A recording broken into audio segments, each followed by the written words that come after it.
Hello, and welcome back to the Argyle Financial Controller Leadership Forum. My name is Brittany Sullivan with Argyle, and it's great to have everyone joining us today. A couple of notes before I turn things over to our panel moderator. First, a quick reminder to stop by our sponsors' virtual booths at any time during today's event and for the following week. For those seeking CPE credit today, you must answer at least 3 polling questions and remain on the session for its duration. Polls can be found under the Polls tab on the right-hand side of your console next to Chat. Afterwards, if you are eligible to receive credit, you will receive an email with a link to your certificates. If you have any questions on credits, please email cpe@argyleforum.com. To ask questions throughout the session, simply type into the Q&A chat, and we will address your questions at the end of the session. Now, without further delay, I'd love to introduce our moderator, Jason Mount, Senior Director of Finance at Thermo Fisher Scientific. We're excited to have Jason and our panelists with us for a panel discussion titled The Evolving Role of the Financial Controller in 2025. Welcome, Jason, and over to you. Thank you, Brittany. Just a little bit more about myself, and then we'll have each of the panelists as well give an introduction on their backgrounds. I have overall a little bit over 20 years of total FP&A business partnership experience, including the past 8 years here at Thermo Fisher Scientific. Now, I'd love if the panelists, if you guys can also do brief introductions. Monica, if we can start with you. Yeah, hi everybody. Monika Ciesielczyk. I am currently head of FP&A at Cartesian Therapeutics, which is a cell therapy company in Frederick, Maryland.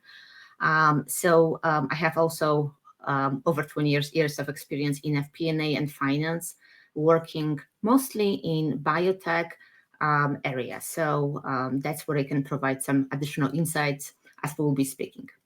Thank you. Jim, do you want to go next? Yeah, I can do that. Good morning, everybody. My name is Jim Altman, and I'm in a transition role right now. I've been a CFO for the last dozen or so years. This is the 41st year of my career. I've seen a lot of different stuff, spent 15 years in public practice, doing audits of SEC engagements. I worked for an SEC client or an issuer before. I worked in a lot of different industries, and so I'm happy to be here. And let's go with Moraima. Sure, thank you, Jim. Hi, everybody. My name is Moraima Robles. I'm based in Puerto Rico. I have been working in finance for the last 15 years across different industries: telecommunication, medical devices, pharmaceuticals, wholesale banking. My academic journey started with an associate degree in education, Spanish education, actually. And later I pursued a bachelor and master degree in accounting. Most of my career has been focused in audit and controllership. And my most recent experience, I serve as controller for Cody. So I'm really glad to be here and to share about, a bit of me. All right, great. I can round it out. Thank you, everyone. So my name is Brenna Albert. I am VP Global Controller at Medline, and we are the largest provider of medical surgical products and supply chain solutions serving all points of care within healthcare. I have over 15 years of experience in finance, similar to Moraima. I actually started out in education, so I have a career previous to that, leveraging my undergrad degrees in math and education, teaching high school mathematics. In my time in finance, I've primarily focused on some of the technical and more external reporting focused areas of accounting, but branched out over the years into corporate accounting, operational accounting, including shared services, tax, and treasury, and been in my current role about 3 years. Thank you, Brenna. Thank you, everybody, I think, for sharing a bit more about you. I was going to say, before we kind of jump into the discussion here, if anybody does have any questions that's online, feel free to put it into the chat in the Q&A. And then with Brittany, we'll be able to save some time at the end, hopefully, for some Q&A to be able to discuss some of the questions that you guys may have. All right. So I'm looking forward to being able to have this discussion, and hopefully we can, everybody can kind of pull some different insights or can gain new insights from some of the topics that we're going to discuss here about how the financial controller role has evolved over the past 2 years. And I would say there's been a lot of change overall, and how it's continuing to evolve in the near future. So maybe we can get started from your experience with the first kind of question. From your experience, how has the role of financial controllers evolved over the past 2 years, and what does their role encompass now? And if you can share any examples, that would be great. Yeah, so I'm happy to start on this one. And it is kind of amazing how quickly things change, especially in the realm of technology and those impacts that we need to remain agile, to adjust to those. If I were to frame it, controllers have always worn many hats, right? We're kind of in the middle of many things, right? Beyond the debits and credits, beyond the close the books, anytime the business wants to do something different, right? We want to enter into new complex arrangements or a new revenue stream, right? We want to move to a new jurisdiction, right? The controllership organization is inevitably involved, right? So I would say historically, and it continues to be the case, we've worn many hats, right? We think about maybe the branches of controllership and our primary objectives as being compliance related, close the books, financial reporting, of course. And then we also think about the efficiency of our finance operations, right? Many of us have those types of responsibilities as well, as companies are facing challenges in the marketplace, ensuring that we run, a scalable, cost-effective organization, and we're getting ahead of the trends, right? And then what I would say as well, we can't lose sight of the business partnership aspect of our positions as well, right? And that's having those close relationships with the sales organization, with the operations organization, with our colleagues in legal, tax, compliance, et cetera, right? To partner with them and, help enable and provide insights for what the company wants to do, and how the company is going to continue to grow. So what I would say is those things, haven't changed, right? Not in their foundation. However, I think our roles inevitably will continue to shift when we think about trends in the staffing and labor environment. So essentially the talent shortages that we've been facing when we think about emerging technologies, and particularly even in the last year, right? Large language models, AI, how we're going to leverage that, finance agents, right? Agentic AI, how we're going to leverage those things. And then the regulatory and compliance environment, when we think about things like sustainability reporting, or as, many of us who have global roles, are at a global company, right? As we're trying to enter new markets and be strategic in how we're sourcing in the face of tariffs and other things, right? That can create some regulatory complexities that we need to continue to support. So, if I were to kind of sum it up, right? Like we've never just been focused on closing the books and compliance, right? But what I would say is our roles to support strategic planning, to help protect the company from risk, to help create value, right? Leveraging those emergent technologies, doing more with less, right? How we do those things continues to evolve, right? As we kind of navigate things and we support our leaders and our companies through that. And I can't, emphasize enough the focus on, folks in our role really being change agents, right? Truly buying into our roles as leaders and strategic partners, and kind of leading the way for our team and building what I would say tech savvy organizations, right? To continue to lead our organizations into the future and support our businesses. So I'll pause there. I'm curious if anyone else has thoughts on that. I think I just chime in a little bit. I like what you said about the internal relationships, and I think what I hear you saying, and I'll rephrase it in my terms, it has to be less of a heads down role now, and it has to be more of a I mean, if you're lacking skills in building relationships, and I think even building relationships externally, latch on to that CFO who wants to take you to meet insurance brokers and banks and other financial partners. I think those things are going to be really, important in that process of developing relationships. And I really like that you kind of underscored developing those partnerships internally, because yeah, if you're not out and seen and um, at least speaking into some stuff, not that you come across as a person who has all the knowledge, but you come across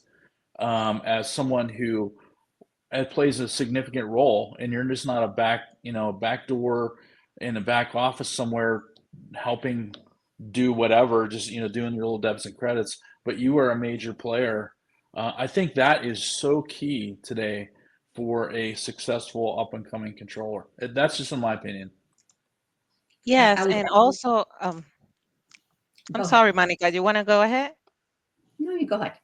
Okay, so I want to add to Jim and Brennan. I'm totally aligned with their opinion, and it's that 10 years ago, finance was sometimes seen as the villain, the team that slowed things down because of compliance and audits.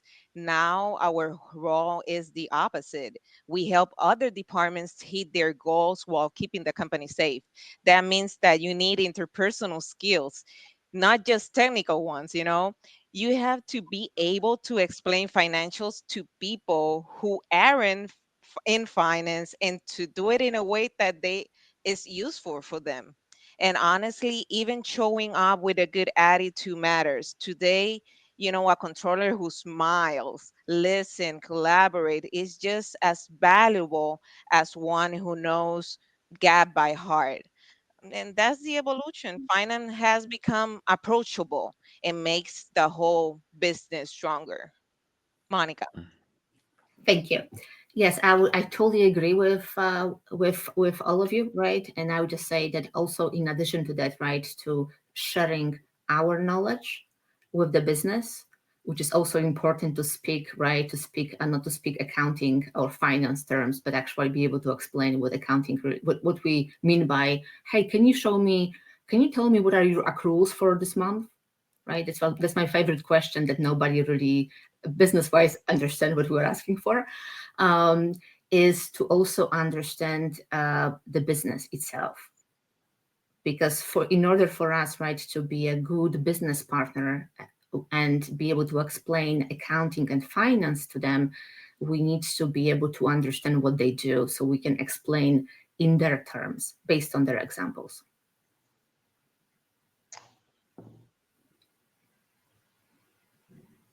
I was going to say that sounds good. And I was going to say, in terms of some of what you guys were bringing up there, what new skills or mindsets then? So we have our existing teams and our own existing skills.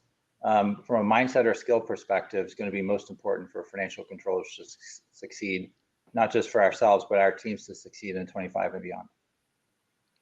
I'd like to jump in first on this, and here's what I think: we need to be teachers.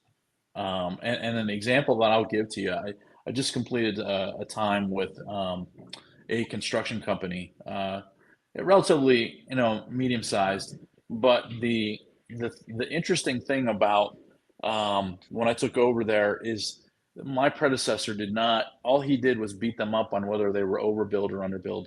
He did not explain the mechanics of how we get to being overbilled to under revenue rec 606. Right, we are out there having to be that person. And once I got those project managers a little more instructed on what they're looking for, that cost in a construction um, company drive revenue, once they understood that, we had relevant discussions about what was keeping them from being able to produce the type of revenue that we had forecasted. If they had forecasted to bill, $6 million on their job that month and they came in at 3, what were the major drivers? And what is the impact on the back end if we have a time sensitive contract to end?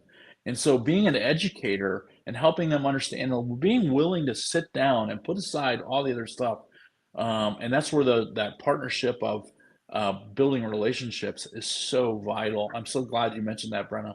I think that's one thing that I see is just being that person, and not being a person who speaks top down, but someone who comes across and speaks, you know, peer to peer. Say, hey, let me just help you understand how this fits into your piece of the puzzle. And I think the more that we have that approach, the more that we're gonna, the old saying goes, you catch more flies with honey. I think the more that we talk across the table to someone, the more that they're gonna buy into what we're trying to do and say, and you're gonna have an advocate for you. That's some thoughts I have on that area. Jimmy, I totally agree with you. That's a very interesting and important part, right? To be able to speak peer to peer, right, like we discussed previously, it's just that not only explain for us to understand what they are doing, but also for them to understand why we need specific things in certain way.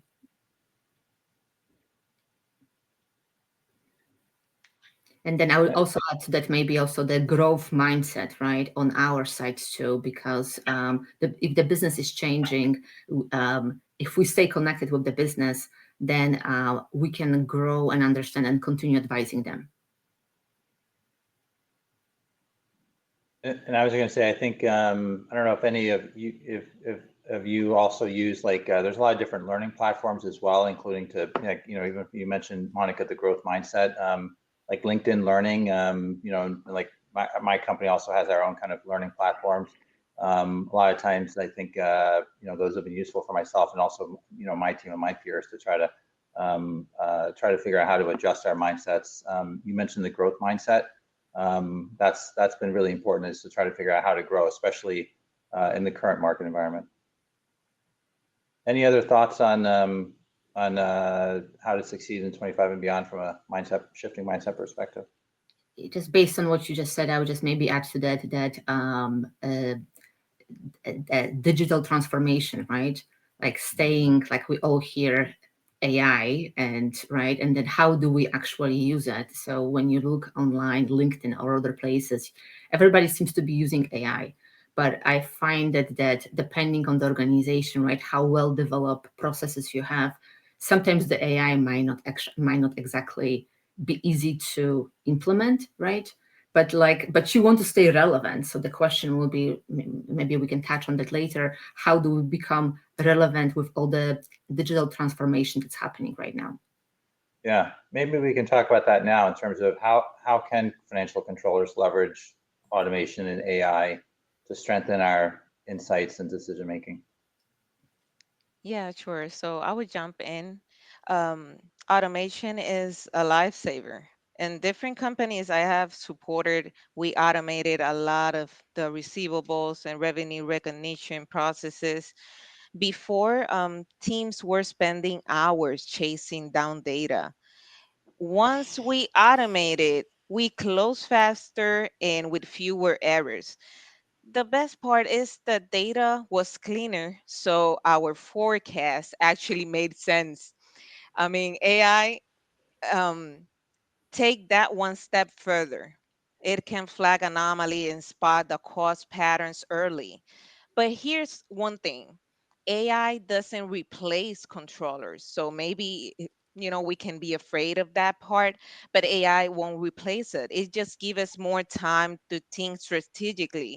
Instead of reconciling spreadsheets, we can sit on the table and ask, like, what's the story behind the data? What is telling us? What should I do next? And there's the value of AI.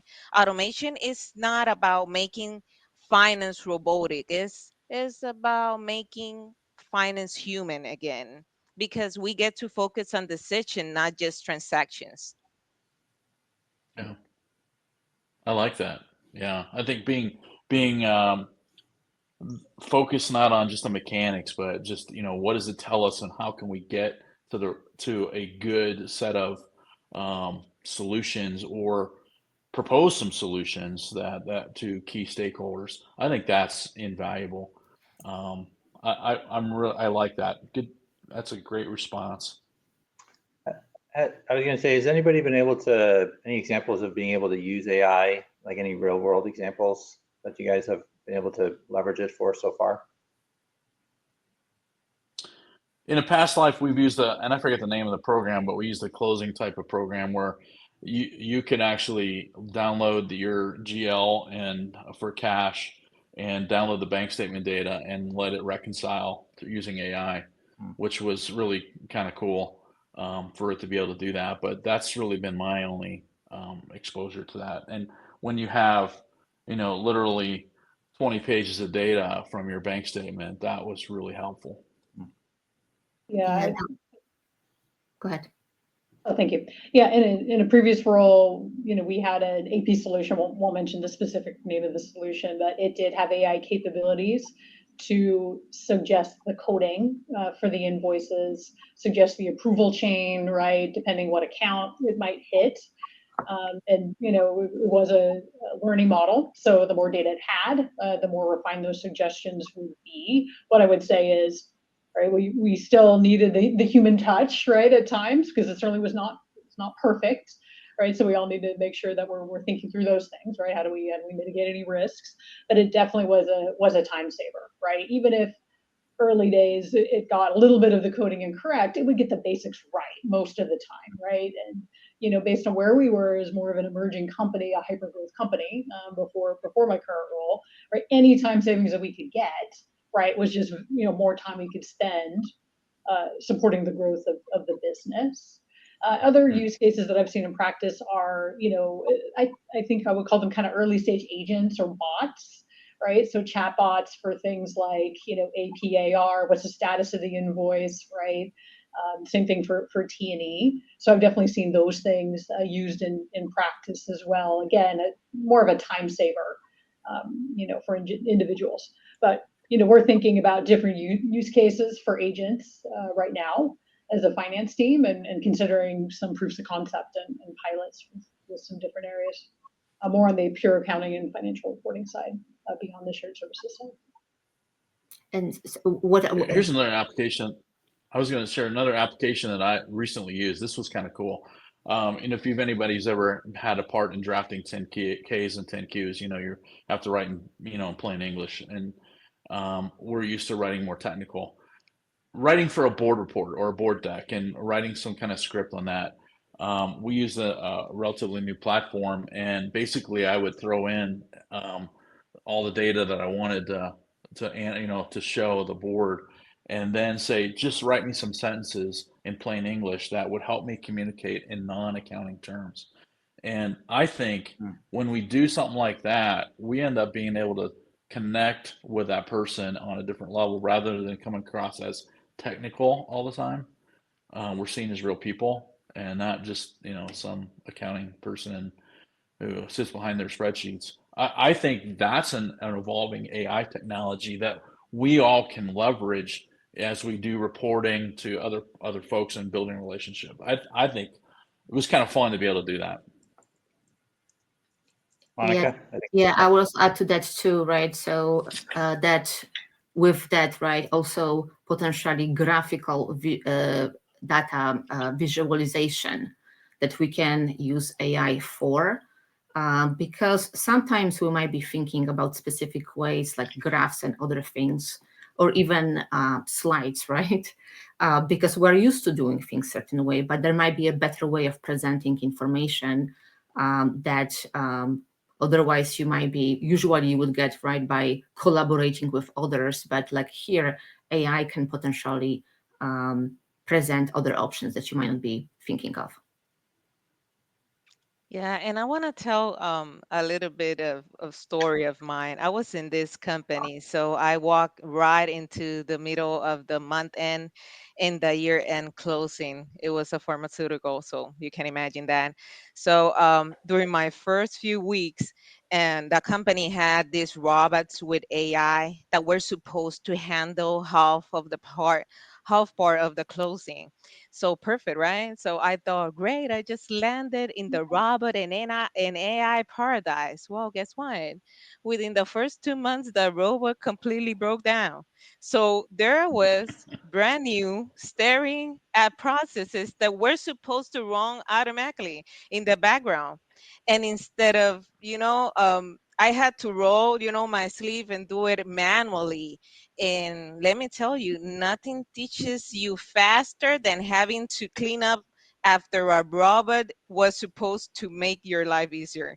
I mean, that's exactly what I said before. Technology will never replace the human factor.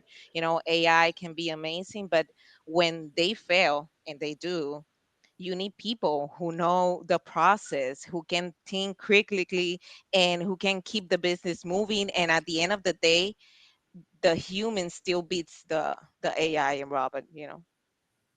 Yeah, that may change in the future, but it sounds like for now at least, we all still need everybody needs a financial controller, and a good one. Yes. Um, Okay. Yeah, I was going to say, I think I've kind of used it similar to what you guys have kind of mentioned, I think, and I feel like I'm still in my company, we're still kind of learning how to use it. And I think, but I think organically is how use cases will come out. I think it's going to be more bottoms up than tops down. I think just by all of us here and our teams and others figuring out how we can potentially make us more productive. Okay, good. So relating to what we're talking about, Marima, you just mentioned new technologies. What are the biggest challenges then to adopting new technologies in the finance function, and how can we overcome them?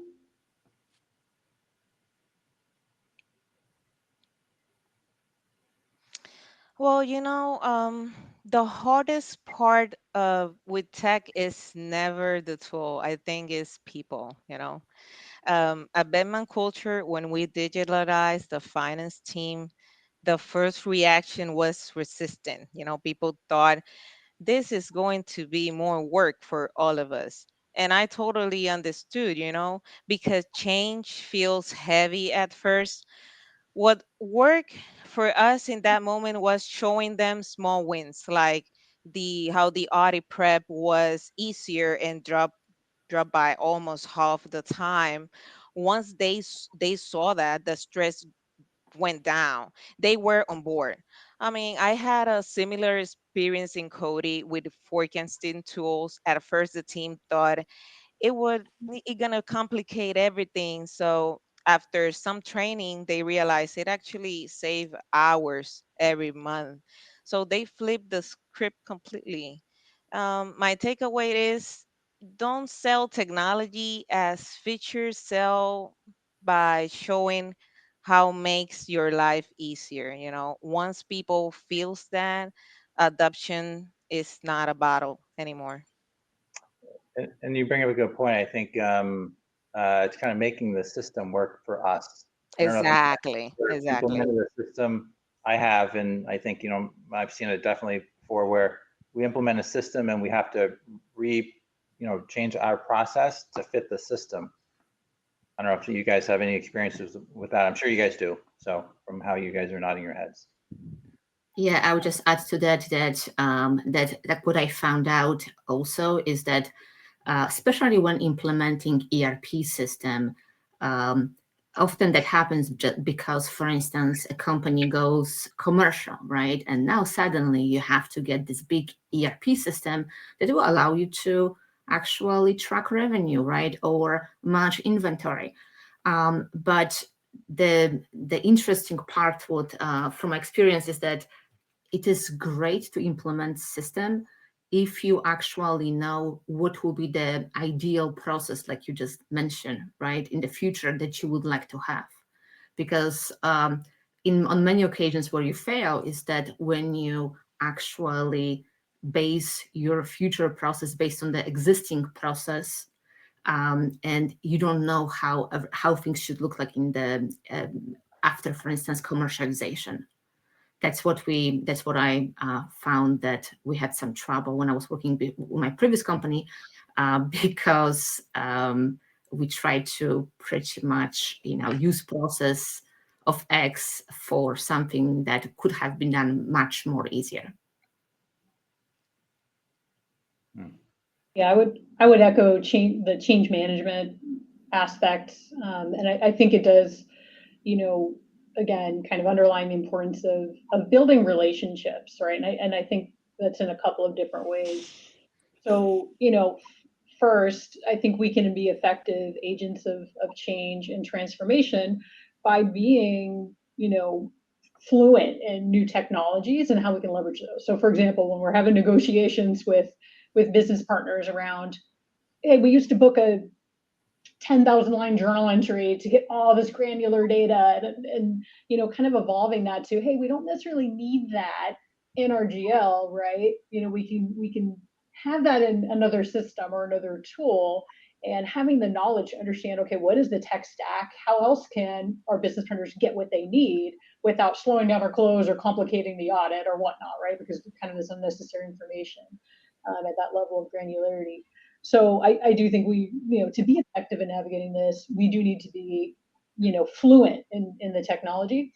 Another, really key aspect as well of being effective in these kind of digital transformation system implementations is that partnership with the technology organization, right? Finance and the technology organization and the business need to be working together in lockstep.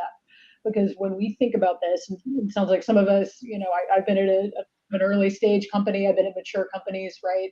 When we think about leveraging new technologies, if there's not an overall strategy behind it and an alignment among kind of those pillars of finance, IT, and the business, we could end up with 4 or 5 tools that do the same thing, right? And when we think about things like internal controls, right? Like, well, for this control, we're using this, this system, like this homegrown tool or this report writer, this data analytics solution, right?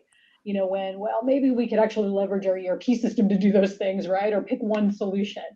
So again, we can implement new technologies, but if there's not that strategy, there's not that alignment, then we can kind of get over our heads a little bit, right? We kind of lack that control, no pun intended, right, around our technology ecosystem, and then those considerations for compliance that kind of come along with that. So again, I think the relationship with the technology organization and the finance organization, both supporting the business, right, to enact the strategy of the company is super important when we think about technology. Is there anything anybody, if you want to add as well, you brought about getting that alignment, which I think is really critical, because then the team can align and go. Any tips or any examples of maybe how you've been able to get alignment or help get alignment on implementing new systems? What's worked well, maybe in the past? So also, like what worked well was to creating governance team and clearly defining responsibilities. That was one of them, but also from perspective of actually alignment was to clearly explaining why certain functionality might improve our operations. What I find is often when individuals don't understand why something is important or how this could save us hours or potentially reduce errors or number of systems that we're using, they might want to stick with solution X, right? But if they understand the potential for something else, then they will be open to new options. I found that, for instance, during implementation, I was told that this is the way how we should be doing it. 2 years later, I learned, oh no, that was a different way. It was just that somebody felt that this is how we should move forward.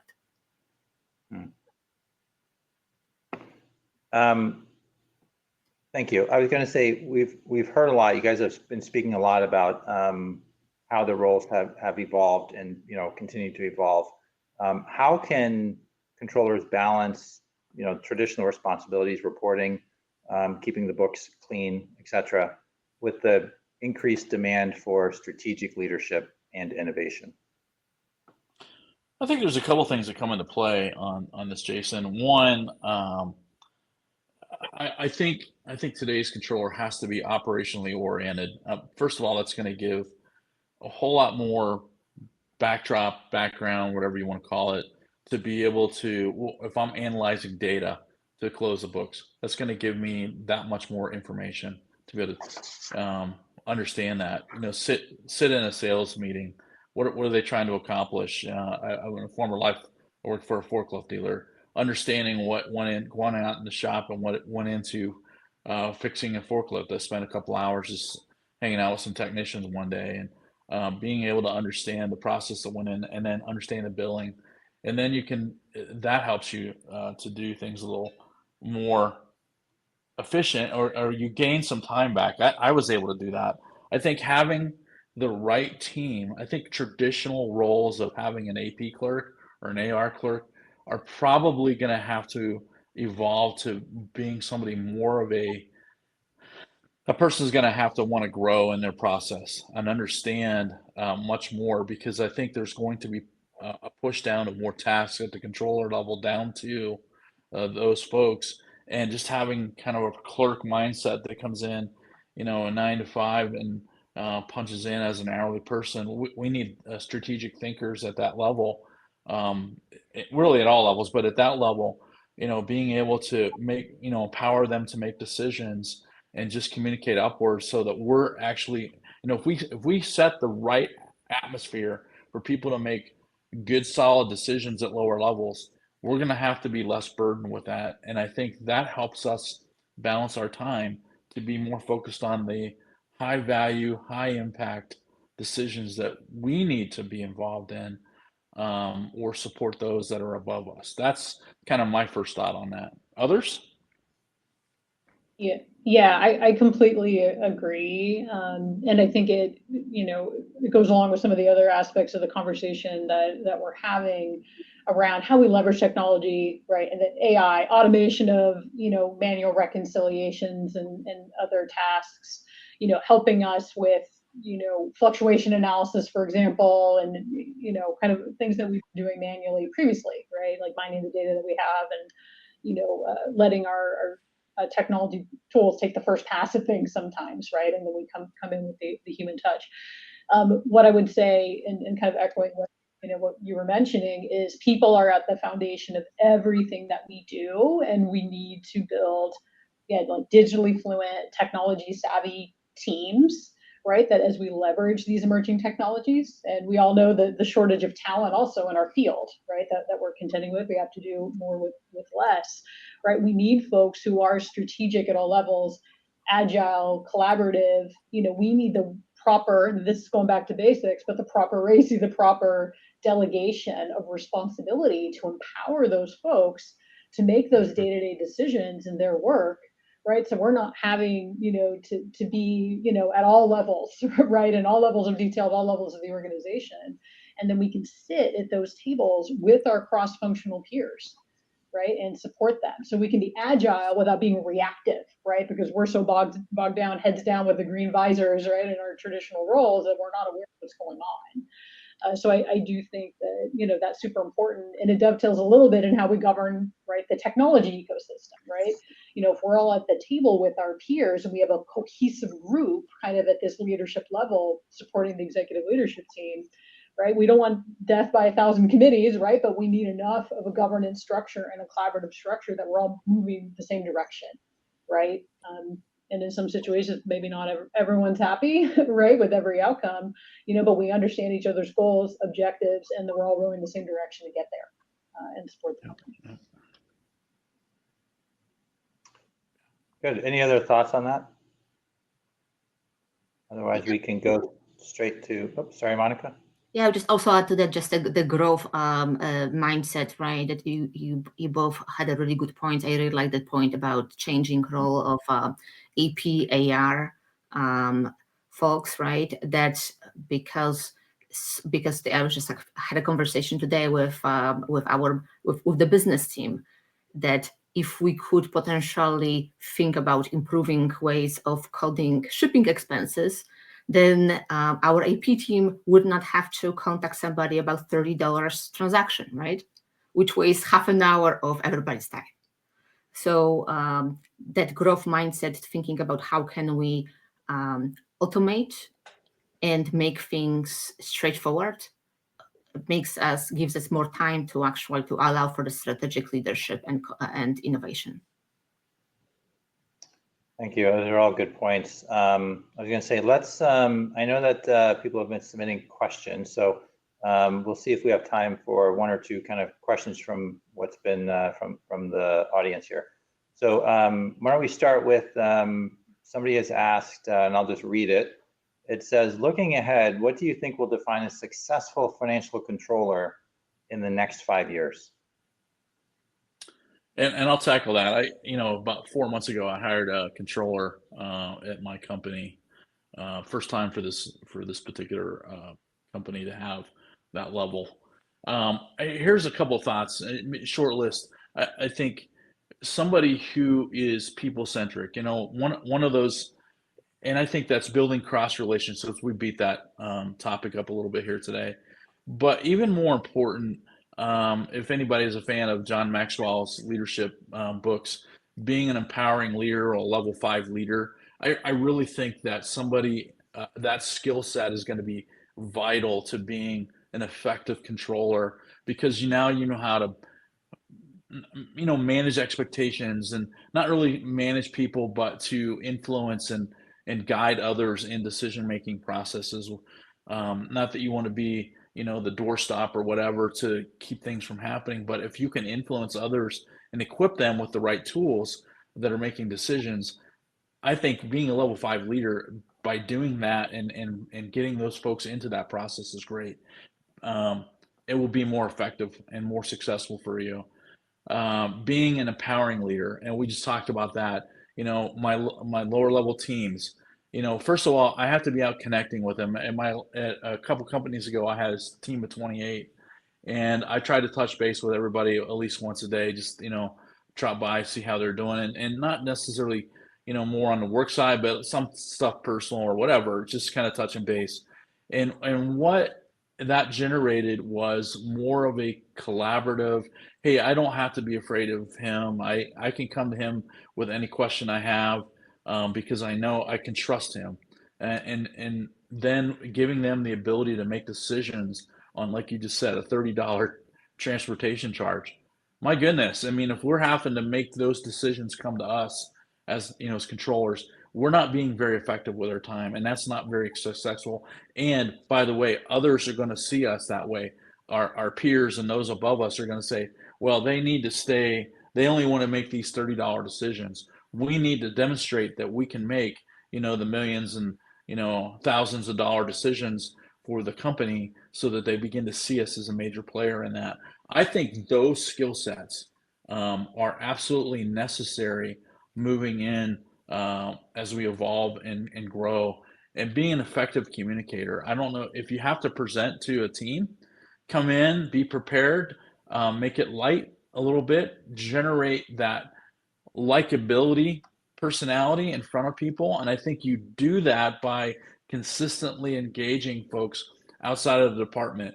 If you're walking around I think one company I started at, it took me 30 minutes to get a glass of water, because I'd stop in and talk to other business unit leaders and just ask them how they were doing, what their pain points are. And we begin to solve problems. And then that company was, yeah, it was like $100 million forklift dealer. We went from zero profit the first year to $2.5 million in profit, just by us solving simple problems based on those little conversations.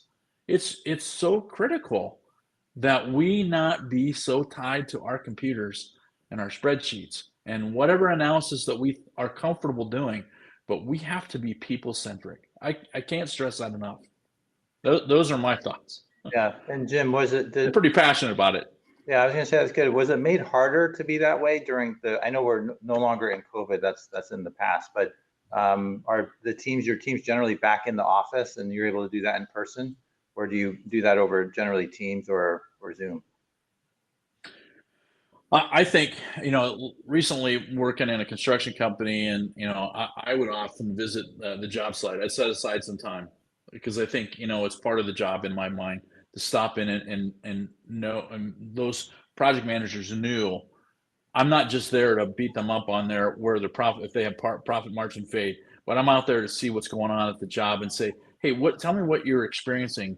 And what that did was spark conversations. Well, maybe we need to get a change order out, because that is an unforeseen condition that we really should pose to the project owner so that they understand that this was not part of our scope to begin with, and how to delicately mention or broach that subject with a project owner. I mean, those are things, being out and involved with people when they come in the office, spending part of your time, your couple hours, just interacting with people.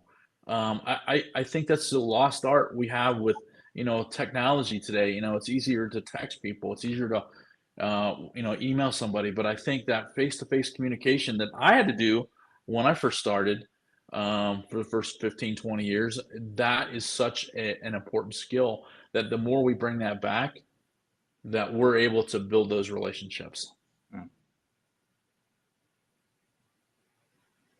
Yeah, I think that's definitely something. I think that's you're right. That's a little bit of a lost art, I think, and I do see it coming back though. With at least my company, more people have been back in the office now.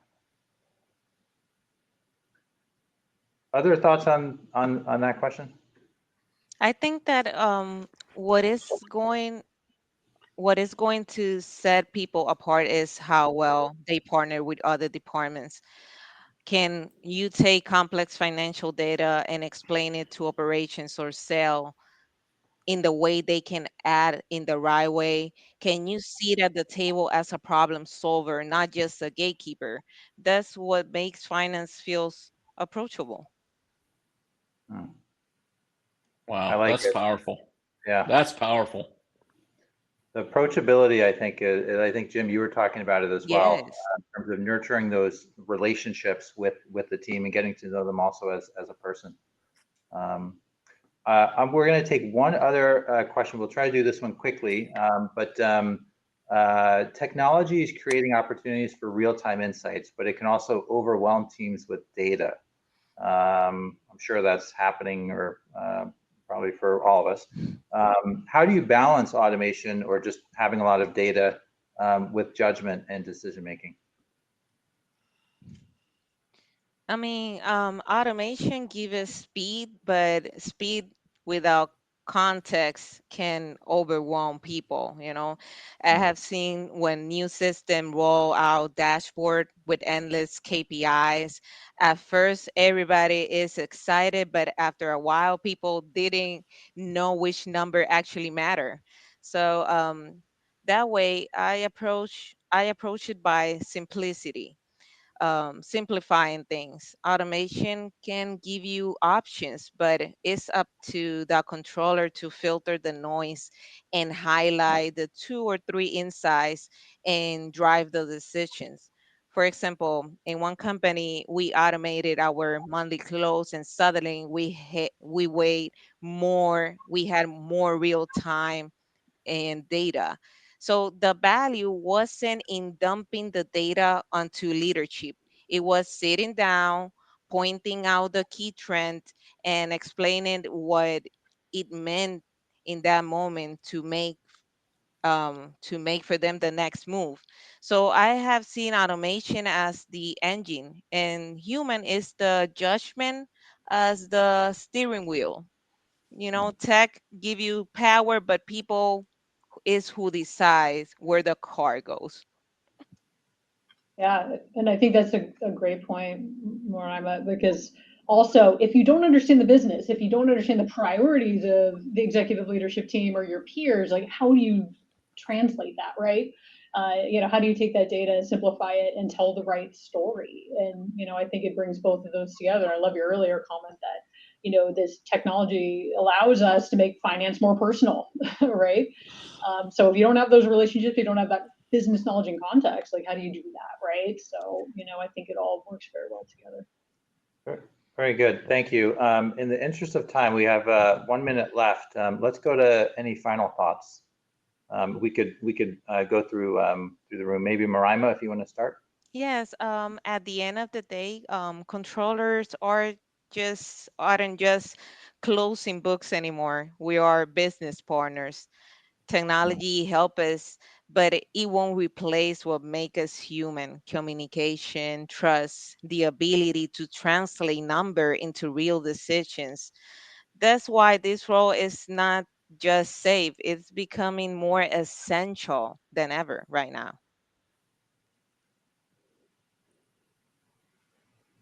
Yeah, I would agree. I think it's been a very interesting conversation. I've certainly enjoyed it. And I think a lot of the common themes of leveraging technology, focusing on our people, making sure we're sitting at the right tables and building our relationships, these are all critical.